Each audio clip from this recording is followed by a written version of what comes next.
also talk about one of our biggest needs is being heard, and actually listening is an act of kindness. Why is being heard one of our deepest needs? And secondly, what actually happens when we feel we're not being heard and listened to?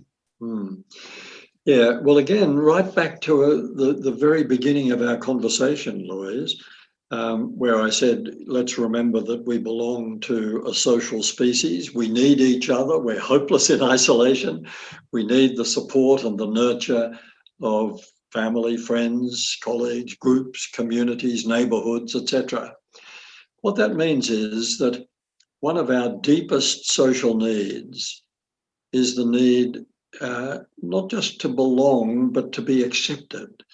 To feel as though it's closely connected to belong, to feel as though there's somewhere you belong because you are accepted by the people you work with, by the people you live with, or by your neighbours or whoever it is. That's fundamental to the well-being of a member of a social species. We must feel as though we've been noticed. We're not overlooked. We're not on the margin. We're included. We're appreciated, we're acknowledged, we're heard.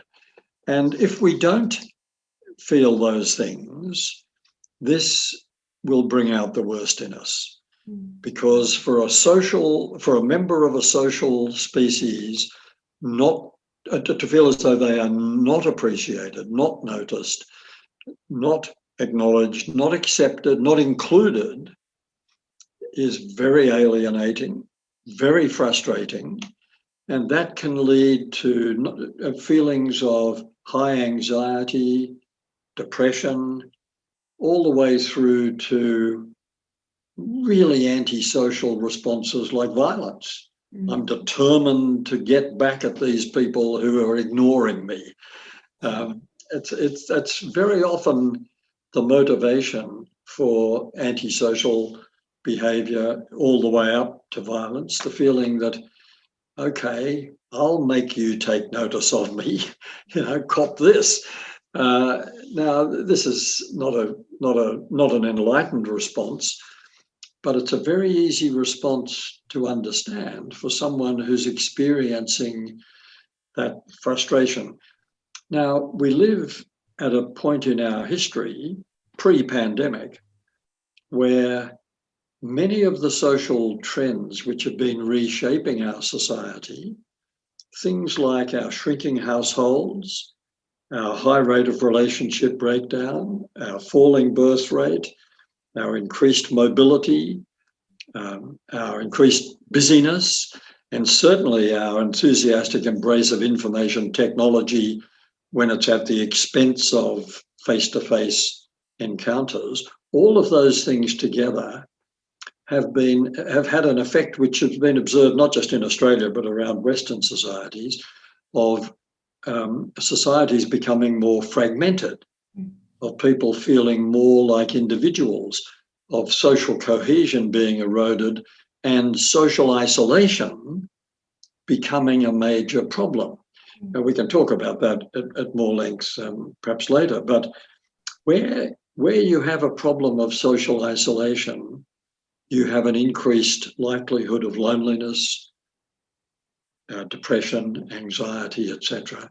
So those are all consequences of people not feeling included, not feeling as if they belong, not feeling as if they are part of this, what I've described in the book as the shimmering, vibrating web of interconnectedness that we all belong. If you don't feel as if you're part of that web, it's a very, very lonely feeling. And by the way, 25% pre-pandemic, the figure is higher now, but pre-pandemic, 25% of Australians reported feeling lonely. Most of Australian adults reported feeling lonely most of the time. Now that's a symptom of a society in which too many people did not feel as if they were being heard, accepted, included. Yeah. Do you know what the figure is now, or has that data not been released? That was a major piece of research that the Australian Psychological Society and Swinburne Uni did in 2019. So all I know is that anecdotally, more people have experienced, well, we know more people have experienced social isolation due to lockdowns. Therefore, we can assume that the adverse consequences, and in particular, the feeling of, does anyone know I'm here? Am I being acknowledged? Am I being appreciated? Those questions arise more during a lockdown, of course. That's why we talk about the lockdown as creating a potential mental health crisis. Yes. In terms of, pre-pandemic, and even more so, being in self-isolated and being in lockdowns, it's harder to connect with people. But say pre-pandemic and even post-pandemic, post all these lockdowns, what can an individual do to, I suppose, if they're feeling a bit lonely and feeling like they're not being heard, what can they do to, I suppose, voice it? Because some people are shy and they don't want to voice their concerns, or they don't want to share their thoughts, whatever it might be. But for those individuals, what can they do to help them not feel so isolated and lonely? Yes. Even before I answer that question, Louise, I'd like to say that the main responsibility for the epidemic of loneliness in our society lies with people who are not lonely. Those of us who feel connected and included, and as if we are being taken seriously, I think we have a social, a moral responsibility to look around us. Is there someone, even in our workplace, is there someone in our neighbourhood at risk of being socially isolated? Have we been ignoring a neighbour who lives alone and haven't seen them for a while, or I don't even bother to cross the street and say good day occasionally? It's the responsibility of the non-lonely to reach out with acts of kindness and inclusion towards lonely people. But if people are themselves feeling lonely and obviously wanting not to, because it's a disease, it's an unhealthy situation to be in, as you say, many people are shy about saying, gee, I really feel lonely. Would you come and have a cup of tea with me? But it's very easy to say, would you come and have a cup of tea with me? Not because I feel lonely. In other words, we can turn the whole thing around and say, if a lonely person reaches out to perform an act of kindness for someone else, suddenly they're not lonely. Loneliness can become a state of self-absorption. We can become so concerned about the fact that we are feeling socially isolated that we overlook the possibility that by going out and making contact with, doing something kind for a neighbour, stopping or listening to someone at a bus stop who wants to talk to us, suddenly we're not lonely. It's a matter of being switching the focus. I know I have a problem, but just for the moment, I won't focus on that problem. I'll look around and see if someone else has got a problem, particularly someone in my street who might be, like I am, a bit socially isolated. Maybe I go across to them and I don't say, gee, I'm feeling lonely. I bet you must be too. If we talk to each other, we won't be lonely. It needs to be a bit more subtle than that.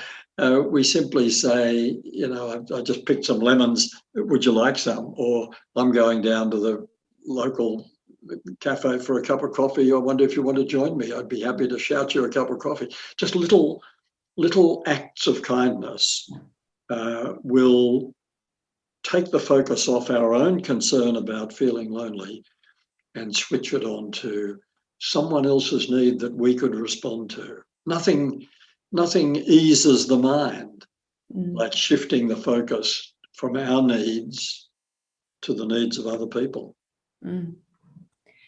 There's that issue of being lonely, not living with someone. What about if we are in a relationship and, we're living in a household full of people, or, we're with a partner or whatever it might be, and we still feel lonely in that sense? What can we do to, I suppose, communicate that we are feeling lonely to people living in our house? Yeah, and what you've described is a very real problem, Louise. Loneliness we often think of as involving social isolation, but it is possible for people to feel intensely lonely in a crowded house or in a workplace that's buzzing with life and activity because they feel a bit overlooked or underappreciated or ignored or not listened to.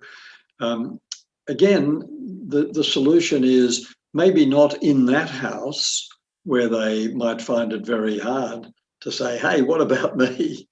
But even there, it may be possible for them to see someone else in the household who's in need and respond to that need, or to look elsewhere for people who do need acts of kindness and a bit of companionship and so on, and to offer that, even as a volunteer in a charitable organisation that takes meals to socially isolated people, or anything that will create a connection that will ease that feeling of loneliness. And of course, once people start to conquer the problem of loneliness in themselves, then they find it easier to integrate in that crowded house, for example, where they previously felt lonely. If they're addressing the problem of loneliness somewhere else, it's less likely to be a problem even there. And they're more likely to feel confident enough to say, hey, you've talked to everyone except me. I'm here.